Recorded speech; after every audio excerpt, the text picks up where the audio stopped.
Government ರೊಕ್ಕ ಖರ್ಚಾಗ್ತದೆ, ಯಾವ್ದಾವುದಕ್ಕೂ ಖರ್ಚು ಮಾಡ್ತಾರೆ ವೇಸ್ಟಾಗಿ. ಆದರೆ ಈ ಜನಗಣತಿ ಮಾಡಲಿಕ್ಕೆ ಮತ್ತೇನಪ್ಪ ಸರ್ವೆ ಮಾಡಿದರೆ ಮಾತ್ರ ಅದು ಎಲ್ಲ ಜನರಿಗೆ ಏನಪ್ಪ ಸೂಕ್ತವಾದ ಆದ್ಯತೆ ಸಿಗ್ತದೆ. ಕ್ಯಾಬಿನೆಟ್ ಒಪಿನಿಯನ್ ಬರೋದೇನಪ್ಪ ಮತ್ತೊಂದು ಸರಿ ಏನಪ್ಪ ಅಂತ ಜನಗಣತಿ ಮಾಡಲೇಬೇಕು ಅಂತಕೊಂಡು. ಯಾಕಂದ್ರೆ ಯಾವ ಕ್ಯಾಸ್ಟ್ನವರೆಗೂ ಇದರಲ್ಲಿ ಸುಖ ಇಲ್ಲ. ಯಾಕಂದ್ರೆ ವರದಿ ಮಾಡ್ಬಿಟ್ರಪ್ಪ ನಮ್ಮ ಸೀಟ್ ಹೋಗ್ತಾವಂತ ಅವರು ಇದು ಮಾಡ್ತಿದ್ದಾರೆ. ಸಿಂಗಲ್ ಕಾಸ್ಟ್ ಬಂದಾಗ ಲಿಂಗಾಯತರೇ ಕರ್ನಾಟಕದಲ್ಲಿ ಜಾಸ್ತಿ ಸಂಖ್ಯೆಯಲ್ಲಿ ಇರೋದು. ಸಾಹಸ ಅಂತ ಏನು ಹೇಳಕ್ಕಾಗಲ್ಲ, ಇದರಲ್ಲಿ ಸಾಹಸ ಏನಿದೆ? ಅವ್ರು ಮಾಡ್ಯದ್ದೇ ಡೌಟ್ ಇದೆ, ಮಾಡಿದಾರೋ ಇಲ್ಲೋ. ನನ್ನ ಒಪಿನಿಯನ್ ಪ್ರಕಾರ ಲಿಂಗಾಯತರು ಕರ್ನಾಟಕದಲ್ಲಿ ನಂಬರ್ 1 ಸ್ಥಾನದಲ್ಲಿ ಇರ್ತಾರೆ, ಅಥವಾ ಕುರುಬ ಜನಾಂಗದವರು ಇರ್ತಾರೆ.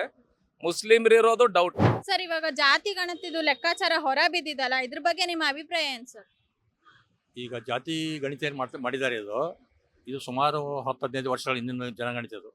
ಯಾಕಂದರೆ ಪ್ರಸ್ತುತವಾಗಿ ಯಾವುದೇ ಮಾಡಿಲ್ಲ. ಆವಾಗಿನದಕ್ಕೂ ಇವಾಗಲೂ ಮಾಡಿದ್ರೆ ಎಂಟೈರ್ ಡಿಫ್ರೆನ್ಸ್ ಆಗ್ತಾ ಇದೆ. ಯಾಕಂದರೆ ಈಗಿರ್ತಕ್ಕಂಥ ಒಂದೇನಪ್ಪ ಅಂದ್ರೆ ಜನಸಂಖ್ಯೆ ಆಧಾರದ ಮೇಲೆ ನಾವೇನಪ್ಪ ಅಂದರೆ ಆ್ಯಕ್ಚುಲಿ ಜಾತಿ ಗಣತಿ ಮಾಡಬೇಕು. ಅದು ಏನಪ್ಪ ಅಂದರೆ ಶಿಕ್ಷಕರು ಮನೆಗೆ ಹೋಗಿ ಡೋರ್ ನಂಬರ್ ಹಾಕಿ ಊರು ವೈಸು ಓಣಿ ವೈಸು ಮಾಡಿ ಒಂದು ಜಿಲ್ಲೆದ ಏನಪ್ಪ ಅಂತಕೊಂಡ್ರೆ ಫಸ್ಟ್ ತಾಲೂಕು, ಜಿಲ್ಲಾ, ಹೋಬಳಿ ಈ ರೀತಿ ಏನಪ್ಪ ಅಂದರೆ ಸ್ಪೆಸಿಫಿಕ್ ಮಾಡಿ ಆದರೆ ಒಂದು ಜಿಲ್ಲೆದು ಮಾಡ್ಕೊಂಡು ನಂತರ ಏನಪ್ಪ ಅಂದ್ರೆ ಸ್ಟೇಟಿಂದ ಏನಪ್ಪ ಡೀಟೇಲ್ಸ್ ಎಲ್ಲ ಬಂದ್ಬಿಡ್ತದೆ. ಆದರೆ ಮೊದಲೇನಪ್ಪ ಜನಗಣತಿ ಮಾಡಿದ್ರು, ಅವಾಗ ಏನಪ್ಪ ಅಂದರೆ ಮಾಡಿದ್ದು ಬಿಟ್ಟರೆ ಮತ್ತೆ ಇನ್ನೊಂದು ಯಾವಾಗಲೂ ಮಾಡಿಲ್ಲ.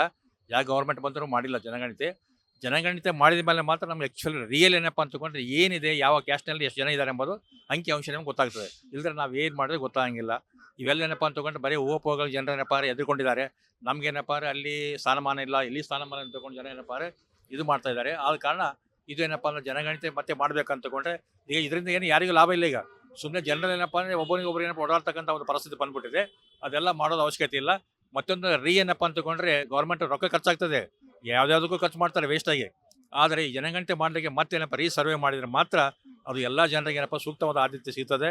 ಇಲ್ಲಪ್ಪ ಅಂತಕೊಂಡ್ರೆ ಜನರು ತಮ್ಮಷ್ಟಕ್ಕೆ ತಾವೇ ಓಡಾಡಿಕೊಂಡು ಈ ರಾಜ್ಯದಲ್ಲಿ ಏನಪ್ಪ ಅಲ್ಲೋಲ ಕಲ್ಲೋಲ ಆಗ್ತದೆ. ಆದ ಕಾರಣಪ್ಪ ಅದು ಈಗ ಮಾಡಿರ್ತಕ್ಕಂಥದ್ದು ಏನಪ್ಪ ಅಂತಕೊಂಡು ಅದು ನಿಜವಾಗಿಯೂ ಅಲ್ವೇ ಅಲ್ಲ. ಆದ ಕಾರಣ ಏನಪ್ಪ ಅಂತಕೊಂಡು ಈಗಾಗಲೇ 2-3 ಜನ ವರದಿ ಕೊಟ್ಟಿದ್ದಾರೆ. ಲಾಸ್ಟ್ ಟೈಮ್ ವರದಿ ಕೇಳಿದಾಗ ಏನಪ್ಪ ಅಂತಕೊಂಡು ಮಾಡ್ತೀವಿ ಅಂತಕೊಂಡು ಮಾಡಲಿಲ್ಲ. ಅದು ನೆಕ್ಸ್ಟ್ ನಂಜುಂಡಪ್ಪ ವರದಿ ಆಯಿತು.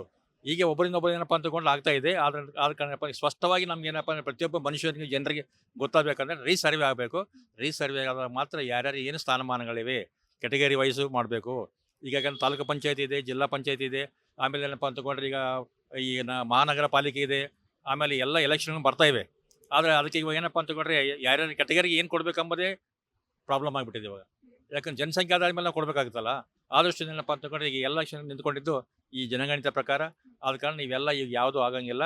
ಜನಗಣತಿ ಮಾಡಿದರೆ ಮಾತ್ರ ಮುಂದೆ ಯಾವುದೇ ಕಾರ್ಯಕ್ರಮ ಮಾಡ್ಕೊಳ್ಳಿಕ್ಕೆ ಸಾಧ್ಯ ಆಗ್ತದೆ. ಇವಾಗ ಜಾತಿ ಗಣತಿ ವರದಿ ಸ್ವೀಕಾರ ಮಾಡ್ಬೇಕಾ ಬೇಡವಾ ಸರ್? ಮಾಡಲೇಬೇಕು. ಯಾಕಂದರೆ ಯಾವ ಜಾತಿಗೆ ಎಷ್ಟು ಏನಪ್ಪ ಅಂತಕೊಂಡ್ರೆ ಪರ್ಸೆಂಟೇಜ್ ಸಿಗ್ತದೆ. 50%ನಲ್ಲಿ ಎಷ್ಟು ಜನಕ್ಕೆ ನಾವು ಕೊಡಬೇಕು. 50% ಜನರಲ್ ಮೇಟ್ ಬಂದ್ಬಿಡ್ತದೆ. ಅಲ್ಲಿ ಏನಪ್ಪ ಅಂದ್ರೆ ಯಾವ ಕೆಟಗರಿಗೆ ಏನಪ್ಪ ನಾವು ಎಷ್ಟು ಜನರಿಗೆ ಅಲ್ಲಿ ಏನಪ್ಪ MLA ಆಗಲಿ MP ಆಗಲಿ ಯಾವುದೇನಪ್ಪ ಅಂತಕೊಂಡ್ರೆ ಅವರಿಗೆ ನಾವು ಸೀಟ್ ಕೊಡಲಿಕ್ಕೆ ಸಾಧ್ಯ ಆಗ್ತದೆ. ಇಲ್ಲಕಪ್ಪ ಅಂತಕೊಂಡ್ರೆ ಇದು ಅಂದಾಜ್ ಮೇಲೆ ಮಾಡಿಬಿಟ್ರಪ್ಪ ಅಂತಕೊಂಡ್ರೆ ಜನರಿಗೆ ಏನಪ್ಪ ಅಂದ್ರೆ ಯಾರಿಗೂ ಕ್ಷಮೆ ಮಾಡ್ಕೊಳ್ಳಿಕ್ಕೆ ಸಾಧ್ಯ ಆಗ್ತದೆ. ಇವಾಗ ಯಾರು ಮಾಡದೆ ಅಂತ ಸಾಧನೆ ನಮ್ಮ ಸಿದ್ದರಾಮಯ್ಯ ಅವರು ಮಾಡ್ತಾ ಇದ್ದಾರೆ, ಅದ್ರ ಬಗ್ಗೆ ಏನ್ ಹೇಳಕ್ ಇಷ್ಟಪಡ್ತೀವಿ? ಸಿದ್ದರಾಮಯ್ಯನವರು ಮಾಡಿದರೆ ಮಾತ್ರ ಅವರ ಹೆಸರು ಶಾಶ್ವತವಾಗಿ ಉಳಿತದೆ. ಯಾಕಂತಕೊಂಡ್ರೆ ಇಲ್ಲಿವರೆಗೆ ಯಾರು ಮಾಡಿಲ್ಲ. ಅವರು ಮಾಡಿಬಿಟ್ರೆ ಮಾತ್ರ ಏನಪ್ಪ ಅಂತಕೊಂಡ್ರೆ ಈ ಕಾರ್ಯವನ್ನು ಮಾಡಿಬಿಟ್ರೆ ಜನರಿಗೆ ಒಂದು ಹಿಂದುಳಿದ ಜಾತಿ ಜನರಿಗೆ ಏನಪ್ಪ ಒಳ್ಳೆಯ ಕೆಲಸ ಆಗ್ತದೆ ಮತ್ತು ಅವ್ರ ಹೆಸರು ಏನಪ್ಪ ಅಜರಾಮರವಾಗಿ ಉಳಿತದೆ. ಆದ ಕಾರಣ ಸಿದ್ದರಾಮಯ್ಯನವರು ಇದನ್ನು ಕೈಗೆತ್ತಿಕೊಳ್ಬೇಕಂತಕೊಂಡು ಎಲ್ಲ ಜನ ಏನಪ್ಪ ಅಂದ್ರೆ ಹಿಂದುಳಿದ ವರ್ಗದವರೆಲ್ಲರೂ ನಾವೆಲ್ಲ ಪ್ರಯತ್ನ ಮಾಡ್ತಿದ್ದೀವಿ. ಅದು ಮೋಸ್ಟ್ಲಿ ಆಗ್ತದೆ, ಸಕ್ಸಸ್ ಆಗ್ತದೆ, ಅದು ಮಾಡ್ತಾರೆ. ಇವಾಗ ಮೇ 2ನೇ ತಾರೀಕು ಕ್ಯಾಬಿನೆಟ್ ನಿರ್ಧಾರ ಏನಾಗ್ಬೋದು ಸರ್ ಕೊನೆಯದಾಗಿ ನಿಮ್ಮ ಪ್ರಕಾರ? ಈಗಂತ ಅವ್ರಿಗೆ ಈ ಒಂದು ಏನು ಬಂದಿದ್ದಲ್ಲ ಇವಾಗ, ಅದು ಓಪೋಗಳಿಗೆ ಯಾರು ಆಸ್ಪದ ಕೊಡಬೇಡಿ.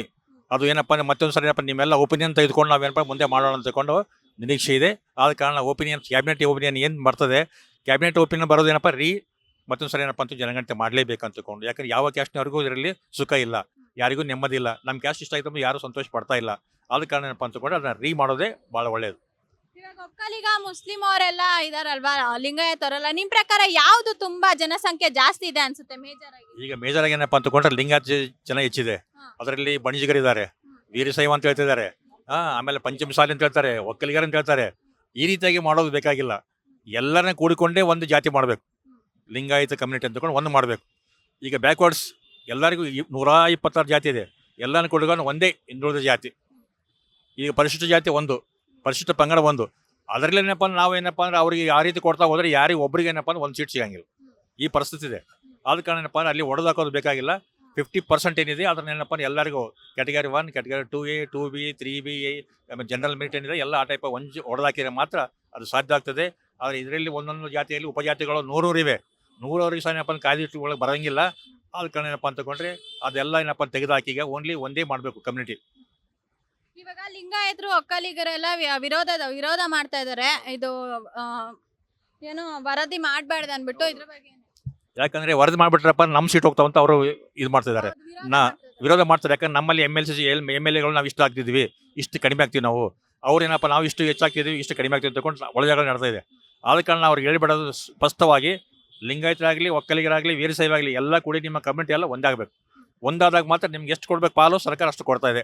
ಅದು ಮಾತ್ರ ಏನಪ್ಪ ಅಂದರೆ ಸರಿಯಾಗಿ ನಡೀತಕ್ಕಂಥ ಒಂದು ಕಾರ್ಯ. ಅದು ಬಿಟ್ಟರೆ ಬೇರೆ ಏನಾಗಲ್ಲ. ಮುಸ್ಲಿಂ ಅವ್ರು ಜಾಸ್ತಿ ಇದಾರೆ ಅಂತ ಹೇಳ್ತಾರೆ. ಇರುವಲ್ದಾಗ ಮುಸ್ಲಿಮ್ನಲ್ಲಿ 120 ದರ್ವಾಯಿಸಿ ಇದೆ, ಅವರಲ್ಲಿ 120 ಜಾತಿಗಳಿವೆ. ಅವ್ರದ್ದು ಒಂದೇ ಮಾಡಬೇಕು. ಮೈನಾರಿಟಿ ಒಂದು, ಮುಸ್ಲಿಮ್ಸ್ ಕ್ರಿಶ್ಚಿಯನ್ಸ್ ಒಂದು, ಈ ಟೈಪ್ ಏನಪ್ಪ ಮಾಡಿಬಿಟ್ರೆ ಏನಾಗ್ತದೆ, ಎಲ್ಲರಿಗೂ ಸಮಾನವಾಗಿ ನಾವು ಅಂತಲಿಕ್ಕೆ ಸಾಧ್ಯ ಆಗ್ತದೆ. ಅದು ಬಿಟ್ಕೊಂಡು ಏನಪ್ಪ ನಾವು ಮುಸ್ಲಿಮ್ಸ್ನಲ್ಲಿ 120 ಆಗಿಬಿಟ್ಟಿದ್ದೀವಿ, ಅವರಿಗೆ ಬೇರೆ ಬೇರೆ ಕೊಡ್ರಿ ಅಂತ ಕೊಂಡಿದ್ರೆ ಆಗಲ್ಲ. ಅದಕ್ಕೆಲ್ಲ ಕೂಡಿ ಒಂದೇ ಕೊಡಬೇಕು. ಕಮ್ಯುನಿಟಿಗೆ ಒಂದೇ ಡಿಸಿಷನ್ ಕೊಡಬೇಕು. ಒಂದೇ ನಿಮ್ದೇನಪ್ಪ ಇಷ್ಟು ಪಾಲಿದೆ, ನೀವು ಯಾರನ್ನ ಹಂಚ್ಕೊಳ್ಳಿ, ಅವ್ರಿಗೆ ಬಿಟ್ಬಿಡ್ತಕ್ಕಂಥದ್ದು. ಸೊ ಆಯ್ತು ಸರ್, ನಿಮ್ ಪ್ರಕಾರ ಕೊನೆಯದಾಗಿ ಜಾತಿ ಗಣತಿ ವರದಿ ಬಗ್ಗೆ ಏನ್ ಹೇಳಕ್ ಇಷ್ಟಪಡ್ತೀರಾ? ನಾವು ಹೇಳಿದಲ್ಲ, ಇದು ಜಾತಿ ಗಣಿತಿ ವರದಿ ಏನಪ್ಪ ಟೈಮ್ ಪಾಸ್ ಸಲುವಾಗಿ ಮಾಡಿದಂಗೆ. ಅದು ಮುಂದ್ ವರ್ಷ ಮಾಡ್ತೀವಿ ಕೊಡ್ತೀವಿ ಜನರಿಗೆ ಏನಪ್ಪ ಅಂತಕೊಂಡ್ರೆ ಒಂದು ಊಹೆಪೂಗಳಿಗೆ ಆಸ್ಪದ ಕೊಟ್ಟಂಗಾಗಿದೆ. ಅದು ನಿಜವಾಗಿ ಏನಪ್ಪ ಜನಗಣತಿ ಅಲ್ಲ, ಅಕ್ಷರಾಂಶ ಇಲ್ಲ, ಯಾವ ಜಾತಿಯಲ್ಲಿ ಅಷ್ಟು ಜನ ಇಲ್ಲ. ಕೆಲವು ಜನ ಹೆಚ್ಚಿದ್ದಾರೆ, ಕೆಲವರಲ್ಲಿ ಕಡಿಮೆ ಇದ್ದಾರೆ. ಅದು ನಿಷ್ಪಕ್ಷಪಾತವಾಗಿರ್ತಕ್ಕಂಥ ಜನಗಣತಿ ಅಲ್ಲ. ಅದಕ್ಕೆ ಜನಗಣತಿ ಮಾಡಬೇಕಾದ್ರೆ ಈಗ ಮತ್ತೆ ಶಿಕ್ಷಕರಿಂದಲೇ ಆಗಬೇಕು. ಅವಾಗ ಮಾತಾಡೋದು ರಿಯಲ್ ಏನಪ್ಪ ಅಂತಕೊಂಡ್ರೆ ಯಾವ ಕ್ಯಾಸ್ಟ್ ಅಂತ ಎಷ್ಟು ಜನ ಇದ್ದಾರೆ ಅಂದ್ಕೊಂಡ್ರೆ ನಮ್ಗೆ ಗೊತ್ತಾಗ್ತದೆ. ಅದರ ಮೇಲೆ ಬೇಸಿಕ್ ಮೇಲೆ ಏನಪ್ಪ ನಾವು ಅವ್ರಿಗೆ ಏನಪ್ಪ ಅಂತಕೊಂಡ್ರೆ ನಾವು ಇವು ಏನೋ ವರ್ಗವಾರ ಏನಪ್ಪ ಹಂಚಲಿಕ್ಕೆ ಸಾಧ್ಯ ಆಗ್ತದೆ. ಇಲ್ಲಕ್ಕೆ ಸಾಧ್ಯನೇ ಇಲ್ಲ. ಸರ್, ಇವಾಗ ಜಾತಿವಾರು ಲೆಕ್ಕಾಚಾರ ಹೊರ ಬಿದ್ದಿದೆ, ಇದ್ರ ಬಗ್ಗೆ ನಿಮ್ಮ ಅಭಿಪ್ರಾಯ ಏನ್ ಸರ್? ಜಾತಿವಾರ ಲೆಕ್ಕ ಪ್ರಕಾರ ಅದು ಜನಗಣತಿ ಪ್ರಕಾರ ಮಾಡಿದಾರೆ ರೀ, ಅದೇನು ತೊಂದರೆ ಇಲ್ಲ. ಇದು ಸಾಮಾಜಿಕವಾಗಿ ಹಿಂದುಳಿದಂಥ ಜನರ ಮೇಲೆತ್ತು ಸಲುವಾಗಿ ಇದೊಂದು ಜಾತಿ ಗಣತಿ ಒಂದು ಯೋಜನೆ ಸರ್ಕಾರ ಹಾಕೊಂಡಂತ ಒಳ್ಳೇದದ ಇದು. ಮತ್ತೇನು ಸರ್, ಇವಾಗ ಒಕ್ಕಲಿಗ ಮುಸ್ಲಿಂ ಲಿಂಗಾಯತ್ ಸಮುದಾಯದ ಜನಸಂಖ್ಯೆಗಳು ಯಾವ್ದು ಮೇಜರ್ ಆಗಿದೆ ಅನ್ಸುತ್ತೆ? ಇದು ಹಿಂದಿನ ಆಯೋಗಗಳ ಇದ್ರ ಪ್ರಕಾರ ನೋಡಿದ್ರೆ ಸ್ವಲ್ಪ ಜನಗಣತಿ ಒಳಗೆ ಸ್ವಲ್ಪ ಒಂದಿಟ್ಟು ವ್ಯತ್ಯಾಸ ಕಂಡು ಬಂದಿತ್ತು ಅಂತ ಅನಿಸ್ತೈತಿ. ಸರಿ, ಇವಾಗ ಜಾತಿ ಗಣತಿ ವರದಿ ಸ್ವೀಕಾರ ಮಾಡ್ಬೇಕಾ ಬೇಡವಾ? ಸ್ವೀಕಾರ ಮಾಡಿದ್ರೆ ಒಳ್ಳೇದ್ರಿ ಇದು. ಯಾವ ಎಂದು- ರೀತಿ ಒಳ್ಳೇದಾಗುತ್ತೆ? ಹಿಂದುಳಿದ ಜನರಿಗೆ ಅನುಕೂಲ ಆಕೈತಿ.